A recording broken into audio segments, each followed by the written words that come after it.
हम उजालों के पैगाम्बर हैं, हम उजालों के पैगाम्बर हैं, रोशनी की हिमायत करेंगे। हम उजालों के पैगाम्बर हैं, रोशनी की हिमायत करेंगे। बिस्मिल्लाह। जी जी, बिस्मिल्लाह। बिस्मिल्लाहिर्रहमानिर्रहीम। मैं भटकल में एक कोइन एग्जीबिशन ताल्लुक से आया था और इनके ताल्लुक से भी मैं कई महीनों पहले सुना था हमारे अब्दुल मतीन मुनीर साहब के बारे में। तो मेरे को भी बहुत बेचैनी था उनसे मुलाकात करना और उनके कुछ चीज़ें से मैं जानना चाह रहा था, देखना चाह रहा था। वो आज वो ख्वाहिश भी पूरी हुई। बहुत सी चीज़ें उन्होंने मुझे बताया, रास्ता बताया और भी हमें आगे चल के तारीख़ी चीज़ों में जो भी तहकीक करना है उसके रास्ते और उन्होंने खुल के बताए हैं। उसके लिए मैं शुक्रगुजार हूँ। और साथ ही साथ में आज आपसे मुलाकात हुई। जी, अपनी ज़िंदगी, आपके तालीमी ज़िंदगी, पस मंज़र की ज़िंदगी। अच्छा, हम आलमट्टी बोल के एक बीजापुर ज़िले में एक छोटा सा गाँव है, वहाँ पर पैदा हुआ। वहाँ से वो डैम के ताल्लुक से वो गाँव शिफ्ट करना पड़ा। तो उस दरमियान में सिंधनूर आ गए हम लोग। सिंधनूर में मैं SLC तक पढ़ाई किया हूँ। उसके बाद मैं एक फ़िल्म के शौक़ में बहुत फ़िल्म की दुनिया में जाके कुछ काम करेंगे बोल के था। उसके ताल्लुक से भी मैंने कोर्स किया, कैमरा कोर्स करके फ़िल्म की दुनिया में भी 3 साल काम करा। तो फिल्म की दुनिया में काम करने के बाद फिल्म की माहौल मुझे बाद में पसंद नहीं आया 3 साल के बाद। तो माहौल पसंद नहीं आने की वजह से मैं फिर बाद में चल के ये सोचा, तो ज़िंदगी जो एक 50 या 60-70 साल की है, नाम करने के लिए पूरी मेहनत कर को फिल्म की दुनिया में करने के बदले में एक सीधी सादी ज़िंदगी गुजारेंगे बोल के मैं दीन की तरफ थोड़ा तबलीग जमात में ये हुआ। वहाँ पर मेरे को बहुत असर होने के बाद ये इस्लामी ताल्लुक से ज़रा वहाँ पर मेरे को ज़्यादातर इरादा हुआ। आगे चल के मैं एक विजय कर्नाटक पेपर में काम शुरू करा। फिर आगे चल के फिर एक शाम तक बोल के एक शामनामा था, उसमें फिर सहारा उर्दू अखबार, फिर सालार उर्दू अखबार में काम करने के बाद एक 5 साल से मैंने काम करते हुए ये कर्नाटक में जितने भी मुस्लिम हुकूमत जो बादशाह गुजरे उनके ताल्लुक से मैंने तारीख के तहकीक करना शुरू किया। फिर बाद में आगे चल के उन्होंने उनके दौर में जो भी उन्होंने अपने जो सिक्के लाए थे वो सिक्के पर मेरा नज़र गिरी। वो उनके सिक्कों में बादशाहों की अपने नाम हैं, फिर हिजरी है उसमें, फिर उन्होंने कहाँ से छापे उसका भी एक वहाँ नाम भी था। तो मुझे वो देखने के बाद क्या हुआ, यानी कि एक सिक्का है, वो सिक्का ऐसा मामूली सिक्का नहीं है, ये आगे चल के ये सिक्के में ये सबूत पे तौर भी आगे काम आ सकता है बोल के मैं वो उस वक्त इरादा हुआ। तो वो वजह से मैंने इसको और इसमें और गहरा इसमें होते गया। आखिर में मैंने फैसला किया कि कर्नाटक में जितने भी हुकूमत पहला बादशाह लेकर आखिरी बादशाह तक उनकी तहकीक करना शुरू करा। तो इसमें 1340 में अब जो महाराष्ट्र में है दौलताबाद में वो हुकूमत ख़ैमी बहुमनी हुकूमत, बाद में 4 साल के बाद गुलबर्गा, हमारे कर्नाटक में जो गुलबर्गा है वहाँ पर हुकूमत शिफ्ट होती है। तो उन्होंने जो पहला कर्नाटक के जो मुस्लिम बादशाह है अलाउद्दीन हसन गंगू बोमन शाह, उन्होंने वहाँ की हुकूमत कायम करने के बाद उन्होंने 109 साल हुकूमत वहाँ पर 1530 तक उनकी हुकूमत वहाँ पर उनके वारिस वगैरह चले जाते। उनमें टोटली 18 बादशाह वहाँ पर आते हैं। बहुमनी के इसमें 18 बादशाह आते हैं। 18 में 16 बादशाह अपने नाम से सिक्के जारी करते हैं।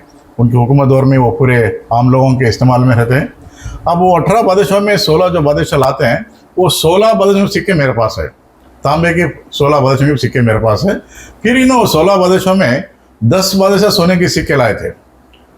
वो 10 सिक्कों में मेरे पास 6 बादशाहों के सोने के सिक्के हैं और चांदी के 10 से भी बढ़कर बादशाहों के सिक्के हैं। ये जो सिक्कों को उन्होंने उस वक्त गनी बोल के बुलाते थे, जो पैसों को गनी बोल के नाम से बुलाते, ये गनी आप गनी बुलाते थे। और फलूस बोल के भी उसको इस्तेमाल करते थे।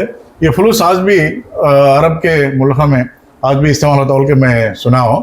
यानी कि छोटे छोटे करेंसी, छोटे पैसे, जैसा हम 1 पैसा 2 पैसा यहाँ बोलते हैं, उसी को वहाँ पर फ्लूस बोल को आज भी इस्तेमाल में है बोल के मालूम हुआ। तो इनके हुकूमत दौर में वो नाम से इनको बुलाया जाता था। तो ये जो मोमिनी हुकूमत थी, बाद में इनके में फूट होके एक हुकूमत बिदर में अमीर बरी शाह बोल के वहाँ पर हुकूमत कायम होती। उन्होंने भी वहाँ पर एक 9 बादशाह हुकूमत करते हैं। उनमें 3 बादशाहों ने, अमीर बरी शाह और कासिम बरी शाह और इब्राहिम बरी शाह, उन्होंने भी अपने नाम से सिक्के जारी करते हैं, उनके हुकूमत दौर में ये करते हैं। उनमें 3 बादशाहों में 2 बादशाह के मेरे पास सिक्के हैं, अमीर बरी शाह के और इब्राहिम बरी शाह के। कासिम बरी शाह के सिक्के मैं तहकीक में हो, तलाश में हो, लेकिन अभी कहीं भी वो उसका ये नहीं हुआ। फिर उसके बाद 1480 में बीजापुर में यूसुफ आदिल शाह ने हुकूमत वहाँ पर कायम करते। तो उन्होंने 1680 से तक उनकी सल्तनत हुकूमत वहाँ पर चलते रहता। वहाँ पर उन्होंने भी 9 बादशाह ने, उनके सल्तनत में 9 बादशाह आते हैं। तो इन 9 बादशाहों में 5 बादशाहों ने ये सिक्के लाते हैं। इन सिक्कों में तांबे के भी हैं, चांदी के भी हैं और सोने के भी है। और ख़ास करके ये जो भटकल, ये जो कोस्टल एरिया है, जैसे दाबुल जो ये होता, बीजापुर की हुकूमत के दौर में इनका जितना भी सामान जो एक्सपोर्ट होता था बाहर के मुल्क को, लारिन मुल्क एक सिक्का लाए थे, दाबुल से मिंट होता था।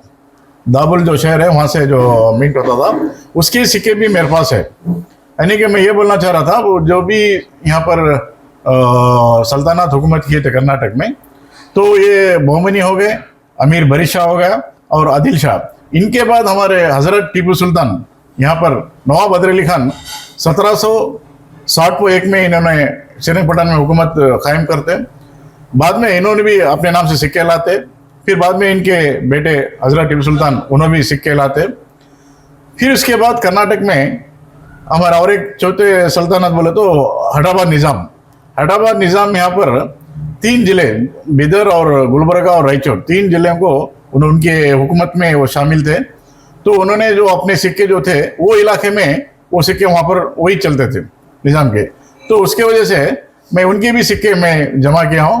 यानी कि टोटली अगर हमें काउंट अगर करें तो टोटल 40 बादशाह ने यहाँ कर्नाटक में हुकूमत की है।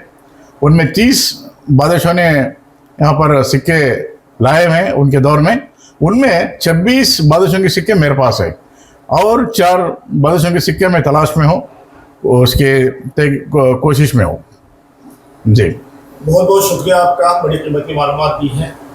इसमें सबसे पुराना सिक्का कौन सा है और सबसे नया वाला सिक्का कौन सा है? जी, अगर हमें कर्नाटक ताल्लुक से अगर लिए तो, अगर मुस्लिम बादशाह हुकूमत के ताल्लुक से लिए तो पहला सबसे सिक्का अलाउद्दीन हसन भवन शाह का 1340 में उन्होंने हुकूमत कायम करते और 1350 में उनका सिक्का दौलताबाद से मिंट होता उनका। दौलताबाद से वहाँ से उन्होंने अपना मिंट शुरू करते।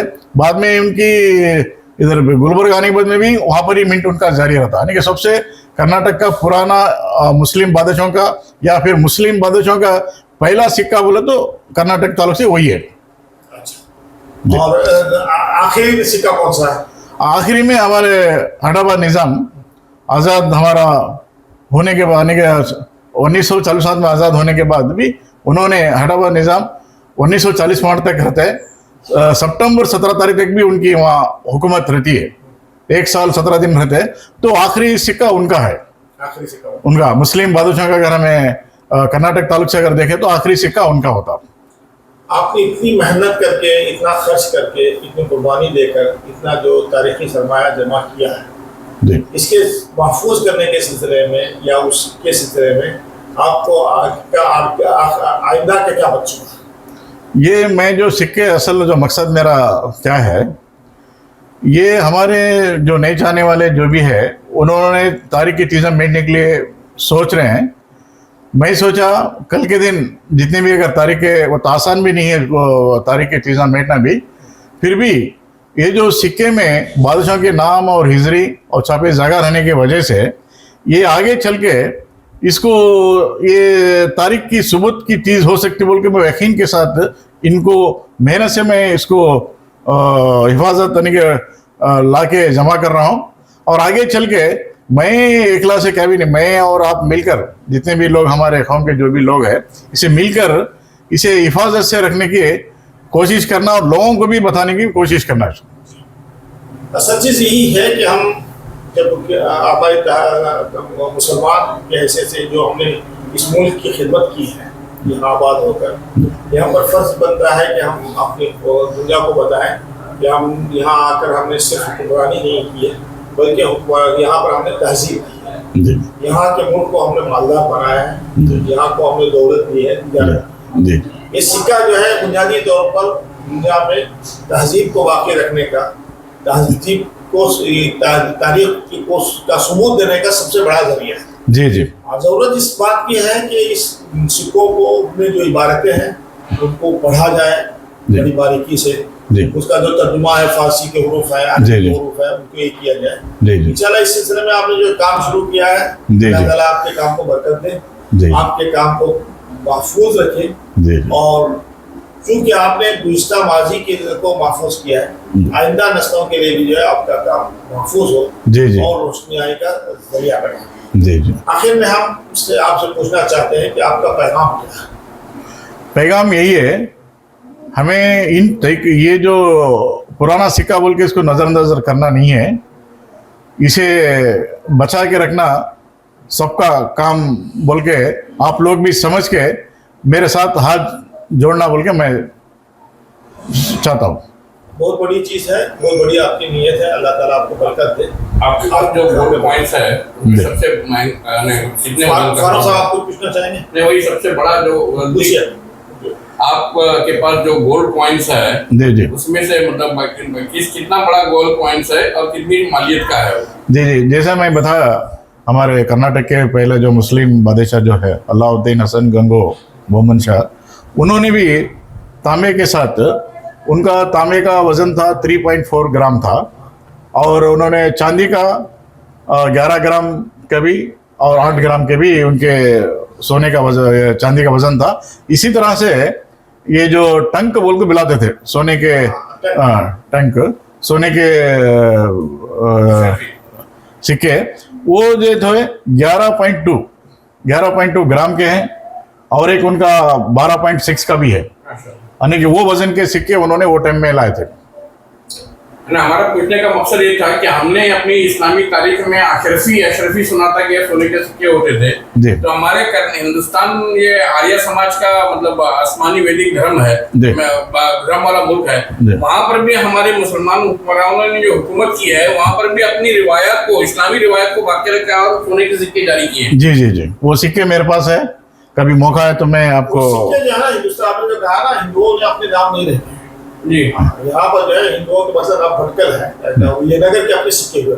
जी, अभी कई नाम आप उन्होंने पढ़े थोड़ी देर पहले जो ना, इसमें बरबोसा के इसमें जो है जी सिक्कों के नाम उसने पढ़े, उसमें वरा है जी, वरा बहुत मशहूर, राइस है, इस तरह बहुत से नाम यहाँ पर जो है ना राइस है। हमने ताजुब इनसे अभी सुन के मैंने ताजुब किया हुआ 12 ग्राम का तकरीबन 1.5 गिन्नी का मतलब आज क्या कीमत होगी उसकी? तकरीबन 2 लाख लाइक उसकी ओरिजिनल कीमत है, सोने की कीमत। ये तो सोने की कीमत है, और बाकी नादिर की कीमत अलग ही है। नादिर की कीमत तो कोई हिसाब नहीं, वो तो अनमोल है, क्योंकि आगे की नस्ल के लिए हम उसको नादिर का कोई हिसाब नहीं है। जी, एक उसका हो तो ये जी, ये गायब हो जाता है तो उसकी कीमत और बढ़ जाती है। जी। और दूसरे जो मैंने आपसे कल बातें करते करते मैंने सुना था, वो अगर भी मतलब हिंदू मतलब आरएसएस के जो मतलब जहनियत है, वो हिंदू हमारे मुस्लिम कल्चर को मिटाने के लिए वो खरीद कर मेल्ट करवा रहे हैं, उस पर अगर बात बता दें। जी, मैं तो ये जो सिक्के तलाश के लिए गुलबर्गा इलाके आसपास और महाराष्ट्र इलाका, औरंगाबाद उधर वगैरह में जाते रहता हूँ, और उसमें चंद लोग वहाँ पर नदियाँ में जो मच्छियाँ पकड़ते, उन्होंने भी वहाँ पर सिक्के उनको कभी कभी मिल जाते तांबे के। वहाँ पर वो नदी में फेंकने का एक सिस्टम रहा होगा, तो उनको वहाँ पर मिलते हैं कभी कभी। मिलने के बाद उसके पास मैं मतलब महीने को 2 महीने के एक बार जाते रहता हूँ, जब तक उन्हें आधा केजी ऐसा बना के रहता, मतलब 100-150 सिक्के ऐसे जमा करते रहता। अब उन्होंने, मैं 6 महीने के बाद परसों गया था, वो उन्होंने एक बात बताया, साहब मेरे पास जितने भी जमा हो रहे, एक MP ने बताया कि मेरे पूरे सिक्के कितने मिलते मेरे को बता दे दो आप बोल के। तो मैं बोला क्या लेके उन्हें जमा कर रहा क्या? तो नहीं साहब वो बीजेपी है, वो तो जमा नहीं करता, शायद वो कुछ अलग ही उनका मकसद है वो था।